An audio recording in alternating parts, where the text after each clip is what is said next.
Hello guys, welcome to Pakistani real reaction. तो कैसे हैं आप सब? उम्मीद है आप सब बढ़िया होंगे। मेरा नाम है मुदस्सिर से। मैं मुबशर। भारत ने वो कर डाला जिसका तुर्की पाकिस्तान को डर था। स्पेशली तुर्की की इससे जल के राख हो गई है। क्या सीन हुआ है? वीडियो का टाइटल है फाइनली भारत ने साइप्रस में बना डाला नया संगठन आईजीसी ग्रुप, जिसको देख भड़क गया तुर्की पाकिस्तान। तो भाई साहब, नया ग्रुप भारत ने बना दिया है आईजीसी ग्रुप। मैंने क्या बोला था? दुखती राग पे हाथ रखा है, बिल्कुल वही हो रहा है, वही हुआ है। तो भारत ने बना डाला है। हाँ। क्या सीन है सारा कुछ जानते हैं वीडियो में। काउंट डाउन करते हैं 3, 2, 1 एंड स्टार्ट। दोस्तों, भारतीय प्रधानमंत्री नरेंद्र मोदी ने साइप्रस के अंदर से जो ऐलान किया है उसने तुर्की को हिलाकर रख दिया है। आईजीसी नाम का एक नया संगठन का ऐलान भारत ने किया है। आप स्क्रीन पर आर्टिकल देख सकते हैं। आईजीसी मतलब इंडिया, ग्रीस, साइप्रस। इस संगठन से तुर्की बिल्कुल भी खुश नहीं होगा, क्योंकि ग्रीस और साइप्रस दोनों से ही उसका विवाद है। इसके अलावा भारत का यूपीआई अब साइप्रस के अंदर भी चलने वाला है। इसके अलावा फ्रांस के साथ न्यूक्लियर सेक्टर में भारत ने बड़ी डील की है और अपने पड़ोसी बांग्लादेश और नेपाल से अपने संबंधों को बेहतर करने की दिशा में भारत ने बड़ा कदम उठाया है। वर्ल्ड अफेयर से जुड़ी इन सभी खबरों के बारे में इस वीडियो में डिटेल में बात करेंगे, इसीलिए वीडियो को अंत तक जरूर देखिएगा। साथ ही हमें सपोर्ट करने के लिए नीचे दिए गए सब्सक्राइब बटन को प्रेस कर बेल आइकन को दबा लें, जिससे हमारी डेली ऐसी वीडियो आप तक सबसे पहले पहुंच सके। तो चलिए शुरू करते हैं इस वीडियो को। साइप्रस के अंदर भारतीय प्रधानमंत्री नरेंद्र मोदी ने अपने संबोधन की शुरुआत भारत के यूपीआई से की। उन्होंने एक बेहद गर्व करने वाली बात बताई कि आज दुनिया में जितने भी डिजिटल पेमेंट्स होते हैं उनमें से 50% से ज्यादा सिर्फ भारत में होते हैं, और ये सब संभव हुआ है यूपीआई यूनिफाइड पेमेंट इंटरफेस की वजह से। उन्होंने बताया कि जैसे फ्रांस ने यूपीआई को अपनाया है, उसी तरह से अब साइप्रस को भी इस डिजिटल नेटवर्क से जुड़ने की बात चल रही है। पीएम मोदी ने कहा, जैसे फ्रांस जैसे देश यूपीआई से जुड़े हैं, वैसे ही अब साइप्रस को भी इससे जोड़ने की बात चल रही है और मैं इसका स्वागत करता हूं। इस समय भारत का यूपीआई 7 देशों में ऑलरेडी चल रहा है, जिसमें Bhutan, Mauritius, Nepal, Singapore, Sri Lanka, France और यूएई शामिल है। यहाँ पर ध्यान देने वाली बात यह है कि यूपीआई का विस्तार लगातार हो रहा है और भारत कई देशों से इसको लेकर बातचीत कर रहा है। सोचिए, एक ऐसा समय था जब भारत में कैश लेकर चलना जरूरी था, लेकिन आज चाहे चाय वाला हो, शॉपिंग मॉल, हर जगह बस एक स्कैन से पेमेंट हो रहा है।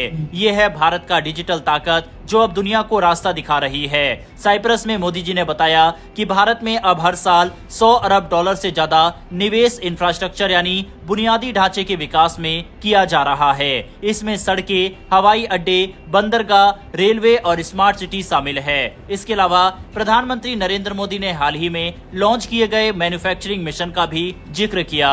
इस मिशन का फोकस है electronics, semiconductors, biotechnology, green energy और सूचना प्रौद्योगिकी। उद्देश्य साफ है, भारत को सेमीकंडक्टर मैन्युफैक्चरिंग का ग्लोबल हब बनाना। सेमीकंडक्टर वही चिप्स है जो मोबाइल, कंप्यूटर, कार और हर डिजिटल डिवाइस में लगती है। आज दुनिया इसी तकनीक की होड़ में है और भारत इसमें आगे बढ़ना चाहता है। इस दौरे के दौरान जो सबसे अहम ऐलान किया गया वो आईजीसी संगठन का है, यानी India, Greece, Cyprus business and investment council की शुरुआत की गई है और इसका ऐलान भी खुद प्रधानमंत्री नरेंद्र मोदी ने किया है। इस त्रिपक्षीय मंच का उद्देश्य है shipping, logistic, renewable energy, civil aviation और डिजिटल सेवाओं में सहयोग। यानी अब भारत के लिए यूरोप के दरवाजे एक नई सोच के साथ खुल रहे हैं। मोदी जी ने इस बात पर भी जोर दिया कि बहुत सारी भारतीय कंपनियां साइप्रस को यूरोप में एंट्री पॉइंट मान रही है, चाहे बात हो आईटी सर्विसेज की, फाइनेंशियल मैनेजमेंट की या फिर टूरिज्म की। भारत की मौजूदगी अब वहां तेजी से बढ़ रही है। पिछले काफी समय से हमारे द्वारा ये बताया जा रहा था कि ग्रीस के साथ मिलकर भारत एक नए संगठन की शुरुआत कर सकता है। हालांकि उस संगठन में अर्मीनिया और इजराइल को लेकर बनाने की बात चल रही थी, लेकिन इजराइल अभी युद्ध में फंसा हुआ है। लेकिन जो भारत ने ये नया संगठन बनाया है, ये भले ही इकोनॉमिक कॉर्पोरेशन है, लेकिन इस संगठन से तुर्की को जरूर बड़ा झटका लगेगा, क्योंकि भारत साइप्रस और ग्रीस दोनों को अब सपोर्ट करने जा रहा है। भारत की नजर ग्रीस के बंदरगाह पर भी है और इसको लेकर तुर्की की तरफ से पिछले दिनों चिंता भी जाहिर की गई थी। तुर्की का मानना है कि भारत ग्रीस कार्ड खेलकर तुर्की को बैकफुट पर ढकेलने की कोशिश कर रहा है और अब तो भारत ग्रीस के साथ साथ तुर्की की दुखती रस साइप्रस के साथ भी अपने रिश्ते मजबूत कर रहा है। इस नए संगठन पर अपनी राय कमेंट बॉक्स में लिखकर बताइएगा। बढ़ते हमारी अगली खबर की तरफ, जो कि फ्रांस से निकलकर सामने आ रही है। स्क्रीन पर आप आर्टिकल देख सकते हैं। दरअसल 13 जून को फ्रांस के शहर मार्स में भारत के विदेश मंत्री एस जयशंकर और फ्रांस के विदेश मंत्री जीन नोएल बारो के बीच एक विस्तृत बातचीत हुई। इस बैठक में डिफेंस, सुरक्षा, स्पेस और न्यूक्लियर एनर्जी जैसे अहम क्षेत्रों में सहयोग बढ़ाने पर सहमति बनी। जयशंकर जी ने साफ कहा कि आने वाले समय में भारत और फ्रांस रक्षा और सुरक्षा के क्षेत्र में और भी ठोस कदम उठाएंगे। इसका मतलब है मिलिट्री प्रोजेक्ट, तकनीकी सहयोग और डिफेंस इंडस्ट्री में साझेदारी को और तेज किया जाएगा। फ्रांस भारत का विश्वसनीय रक्षा साझेदार रहा है और राफेल डील इसका बड़ा उदाहरण है। बैठक में सिर्फ डिफेंस ही नहीं, आर्टिफिशियल इंटेलिजेंस, इनोवेशन, रिसर्च और एजुकेशन जैसे क्षेत्रों में भी विस्तार पर चर्चा हुई। दोनों देशों ने मिलकर शिक्षा, स्टूडेंट एक्सचेंज प्रोग्राम और रिसर्च प्रोजेक्ट को और मजबूत करने का इरादा जताया।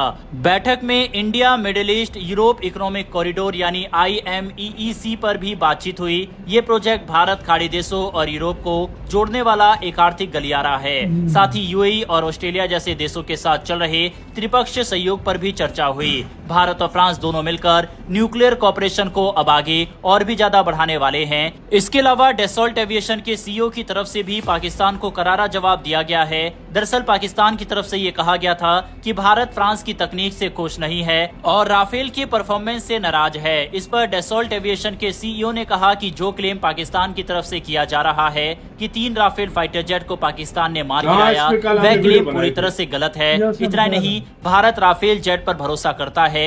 यही कारण है कि ऑपरेशन सिंदूर के बाद ही डसॉल्ट के साथ भारत ने बड़ी डील साइन की। अगर भारत का भरोसा नहीं होता तो भारत ये डील साइन नहीं करता। दरअसल राफेल की मैन्युफैक्चरिंग यूनिट भारत में लग रही है।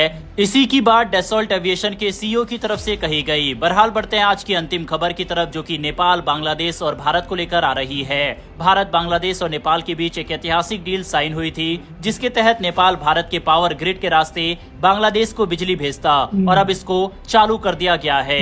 रविवार को नेपाल इलेक्ट्रिसिटी अथॉरिटी यानी NEA ने फिर से बांग्लादेश को 40 मेगावाट बिजली भेजना शुरू कर दिया।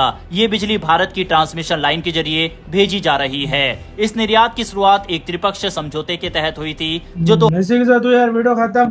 यार आते हैं मेन टॉपिक। IGC यार ग्रुप बना दिया भारत ने, इसीलिए गए क्योंकि तुर्की ने जो इस बार किया ना युद्ध में, मतलब पाकिस्तान का टोटली साथ दिया। तो वैसे प्रोग्राम नहीं बनते। भारत ऐसे नहीं करता। ऐसे प्रोग्राम भारत नहीं कहता है अब ये 20 कर साल रहा है, बाद कोई अब ये कर रहा है तो मैं क्यों ना करूं। भारत सीधा गया ग्रुप बना दिया ग्रीस के साथ, और इसका जल के राख भाई दोनों ठीक ठाक दुश्मन है। जला भुना हुआ होगा, बिल्कुल जला भुना हुआ होगा इस टाइम भाई। जला भुना होगा, सीधी सी बात है। बहुत बड़ा तुर्की को सबसे बड़ी मिर्ची लग रही है कि भाई ये संगठन क्यों बना दिया। ऊपर से UPI भी अपना मुतरादिफ। हाँ, इंडिया अपना UPI उधर यार कमाल कर। इंडिया क्या स्टेप ले रहा है, और सेमीकंडक्टर हो गया और मुख्तलिफ चीजें। अभी बांग्लादेश को भारत से बिजली भी स्टार्ट हो गई है, मतलब नेपाल हो गई है। मतलब नेपाल को वो देगा आगे, फिर वो नेपाल उसको देगा। बिल्कुल भाई देख यार, वैसे इंडिया जो भी स्टेप ले रहा है अलग लेवल ले रहा है। सच बताऊं मैं यार आप लोगों को, बहुत जबरदस्त काम कर रहा है। भारत को मानना पड़ेगा, जिस तरीके से कूटनीति भारत खेलता है कोई नहीं खेल सकता। कोई भी नहीं कर सकता। आपकी क्या राय है बताना, अपना बहुत ज्यादा ख्याल रखना।